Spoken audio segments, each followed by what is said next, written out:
வணக்க மக்களே. இன்றைக்கி நம்ம பார்க்கக்கூடிய கோவில் சிறு அருள்மிகு பாலசுப்ரமணிய கோவில், பெரியகுளம், தேனி மாவட்டம். இந்த கோவில் நீங்கள் எப்படி வரலான்னா, பெரியகுளம் வந்து அங்கேருந்து ஷேர் ஆட்டோவில் வரலாம்.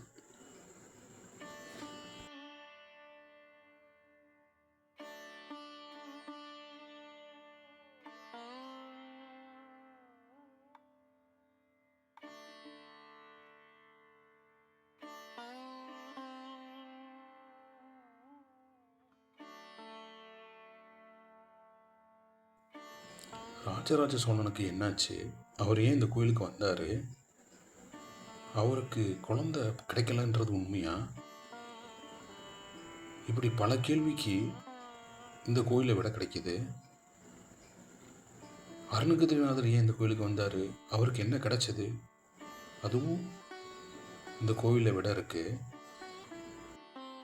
ராஜராஜ சோழன் ஆண்டது தஞ்சை, இது பாண்டிய நாடாச்சு. அதுக்கு இதுக்கு என்ன சம்பந்தம்? இது முழு வீடியோவும் கமெண்ட் செக்ஷனில் இருக்குது, பாருங்கள் மக்களே.